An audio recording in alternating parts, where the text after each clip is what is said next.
Sir Barnes Wallis was a genius engineer who designed a very special bomb during World War II. The idea was that it would bounce across water and destroy German dams along the Ruhr Valley, causing massive flooding and damage to water and hydroelectricity supplies. Partly thanks to the 1955 film The Dam Busters, the story behind Operation Chastise, which took place on May 16 and 17 in 1943, has become a familiar wartime tale. But Wallis's actual working calculations were lost, fittingly perhaps, in a flood in the 1960s. So what do we know about the complex science behind the bouncing bombs?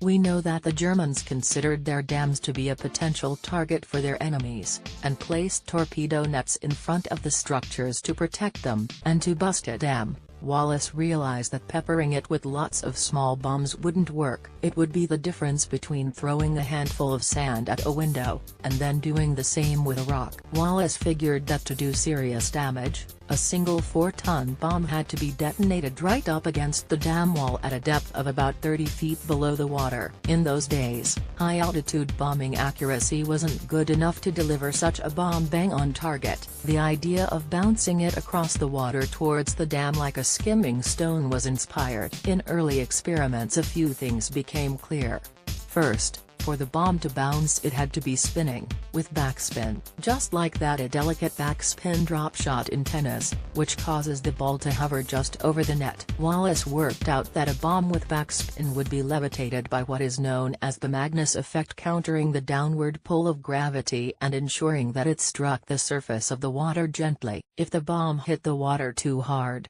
it would detonate prematurely, causing damage to the aircraft above, but no damage to the dam. Spin therefore meant that the bombs could be delivered from a manageable height. Flying at 60 feet was already dangerously low, but without backspin the Lancaster bombers would have to have flown even lower and faster. In Wallis' earliest experiments he worked with marbles and golf balls, and it was obvious that his bomb would be spherical, but because it was easier to manufacture cylindrical bombs, a spherical wooden casing was strapped to the cylinders to make them round. However, when scaled up to full size, the casing on the spherical bombs would break apart on impact with the water. It didn't take long to establish that the spherical casing was unnecessary and that the bare cylinder would bounce just as effectively. Spin doctor: unlike a sphere, however, cylinders will only bounce if they bounce straight. This is the second good reason for spinning the bomb, because spin keeps the axis of the cylinder horizontal so that it hits the water squarely. Just like for the spinning planet Earth, the gyroscopic effect of the spinning cylinder stabilizes the axis of spin. Wallis found yet another key benefit of backspin. The bomb couldn't just smash into the dam wall at 240 miles per hour, as it would detonate prematurely and do no significant damage, so he made sure the bomb landed just short of the dam, but because it was still spinning, it curved down gently towards the dam wall. By the time it reached the required depth it was right up against the dam where it would cause maximum damage. Finally, Wallis needed to know how much explosive to use. He did small-scale tests on models and then worked out how to scale up the amount of explosive to deal with a dam which is 120 feet high, and ideally would have loaded his bombs with 40 tons of explosive. In the event there's only so much one plane can carry, he could only use 4 tons, so as well as the dark conditions, low altitude and enemy fire, precision was key.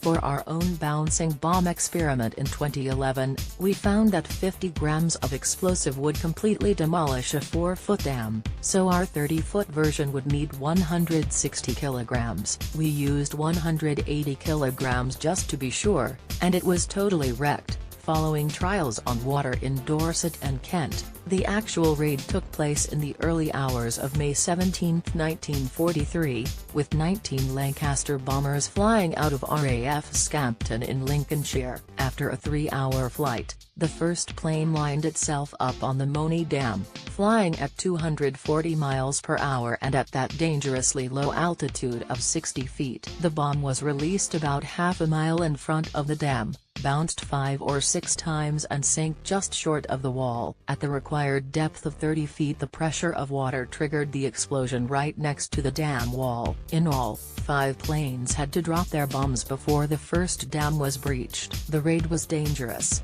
many lives were lost, and its effect on the course of the war is still debated. One thing we can surely agree on, however, 75 years later, is that Wallace is rightly remembered as a genius engineer. This article was originally published on The Conversation. Hugh Hunt, reader in Engineering Dynamics and Vibration, University of Cambridge. Like this article? Sign up for our news